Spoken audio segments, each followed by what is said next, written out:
세상에 떠도는 기묘한 괴담들. 첫 번째 이야기. 일본의 무녀가 전하려던 말. 이것은 제 외할머니께서 실제로 체험한 이야기라고 합니다. 어렸을 적 이 이야기를 처음 들었을 때 등줄기가 오싹했던 기억이 있습니다. 먼저 말해두자면 당시 외할아버지와 외할머니께서는 각각 다른 침실을 사용하고 계셨습니다. 어느 날 아침 외할머니가 외할아버지에게 최근 이상한 꿈을 꾼다라고 털어놓았다고 합니다. 외할아버지께서 어떤 꿈이냐 물으니 자고 있으면 어떤 존재들에게 머리카락을 밟힌다 라고 했답니다. 그리고 그 발은 외할머니의 몸을 본뜨듯 딱 달라붙어서 걷는다고 합니다. 또 그중 몇 명이 머리 주변에 머물러 집요하게 머리카락을 밟아대는 통에 고통은 느끼지 않아도 상당히 불쾌한 기분이 든다고 합니다. 외할아버지는 기분 나쁜 이야기라고 생각하면서도 괜찮아 어차피 다 꿈이야. 너무 신경 쓰지 마. 피곤해서 그런 걸 거야. 라고 외할머니가 평소 피로가 쌓인 것을 염려하는 말을 했을 뿐 그 이후에는 딱히 대수롭게 생각하지 않았다고 합니다. 그렇게 며칠이 지난 어느 날 외할머니가 진지한 얼굴을 하고 외할아버지에게 말했습니다. 아무래도 꿈이 아닌 것 같아. 외할아버지는 또 그 소리인가? 라고 내심 흥미는 없었던 모양이었지만 외할머니의 진지한 얼굴을 보고서는 왜 그렇게 생각하는데? 라고 물었습니다. 그러자 외할머니가 이야기를 털어놓았다고 합니다. 요전에 말했던 얘기에 그 다음이 있어. 머리카락을 밟힌다는 이야기뿐만이 아니야. 그뿐만이 아니라니. 사실 머리카락을 밟힌 뒤면 반드시 쓱 하고 벽장 문이 열려. 그러고 나면 털썩하고 위에서 내려와. 내려와? 내려온다니 뭐가? 무녀님. 무녀님이 내려오셔. 외할아버지는 이 말을 들은 순간 깜짝 놀라서 입을 다물어 버렸다고 합니다. 무녀님이 내려온다는 이야기는 아무리 봐도 꿈이라고 밖에는 생각되지 않았기 때문입니다. 그런데도 그것을 꿈이 아닌 것 같다고 진지하게 말하는 외할머니를 보고 바로 걱정스러운 마음이 들었다고 합니다. 노이로제라도 걸린 게 아닌가 하고 진심으로 생각했다고 합니다. 그런 외할아버지의 생각을 눈치챈 것인지 외할머니는 나 멀쩡해. 현실인지 아닌지 확실히 확인해 봤으니까 라고 말했습니다.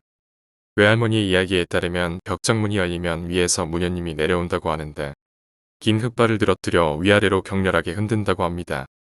워낙에 격렬하게 흔드는 통에 조용한 방 안에는 흔들흔들하고 머리카락이 흔들리는 소리가 기분 나쁘게 울려 퍼졌고 얼굴을 보려고 해도 대량의 긴 머리카락과 격렬한 움직임 물론 어두웠던 탓도 있어 남녀 구분조차 할 수 없을 정도였다고 합니다. 그저 무녀님이 입는 흰색과 빨간색 카카마 차림을 하고 있어서 여자겠지라고 생각했을 뿐이라고 합니다.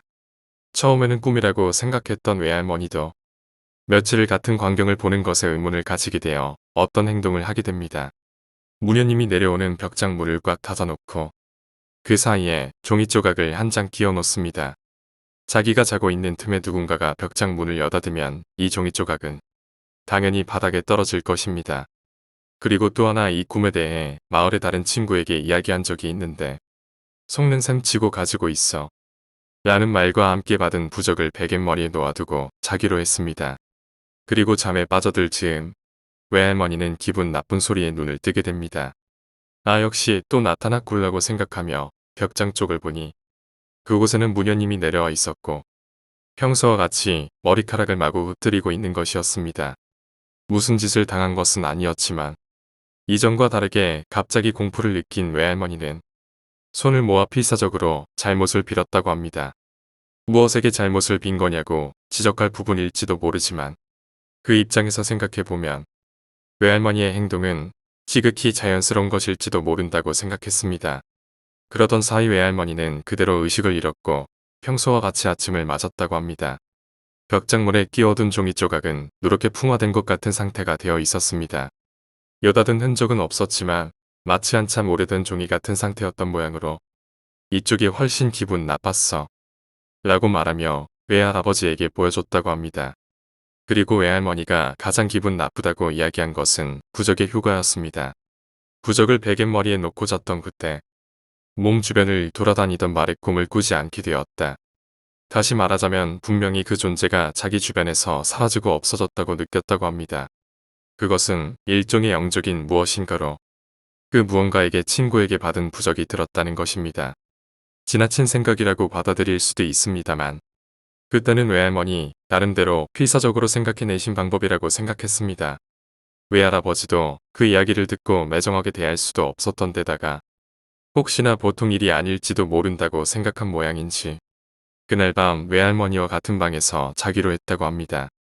다음날 잠에서 깬 할아버지는 외할머니에게 완전히 같은 꿈을 꿨다 라고 말했습니다.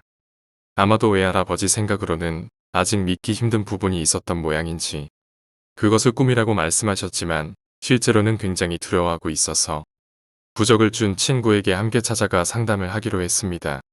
그러자 이야기를 들은 외할머니의 친구는 부적 가지고는 부족해. 그 발과 무녀는 완전히 다른 존재일지도 모르니까 그게 무엇인지 제대로 확인받는 게 좋겠어. 라고 말하는 것이었습니다.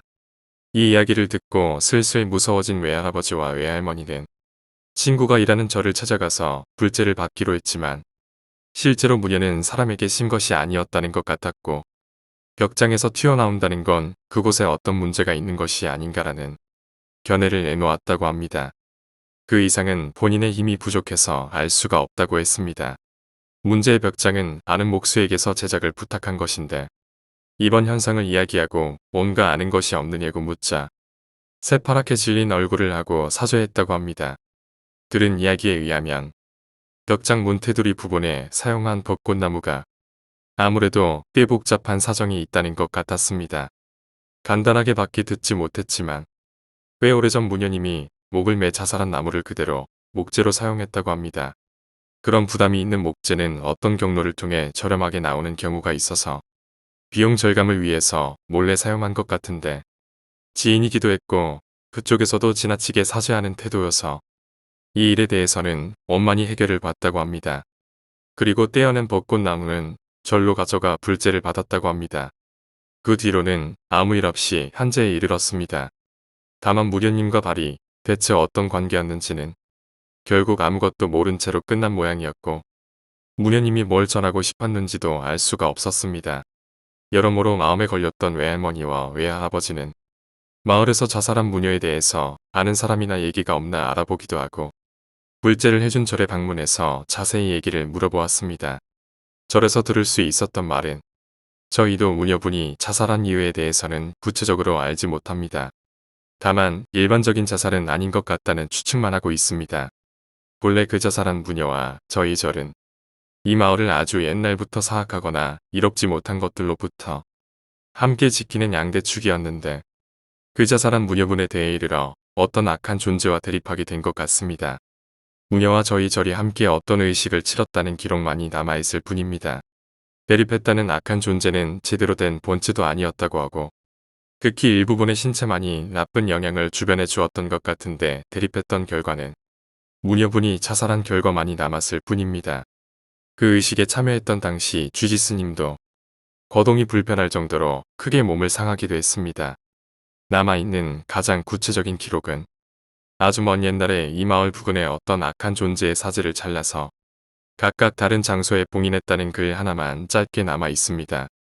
시간이 지남에 따라 관련 기록이나 방법 등은 모두 소실된 상태라 저희도 더 이상은 알 수가 없습니다. 라고 말했습니다. 지금에 이르러서는 무녀분이 자살할 때 마땅한 후계가 없었기 때문에 마을 대대로 이어지던 무녀는 이제 완전히 명맥이 끊긴 상태라고 합니다.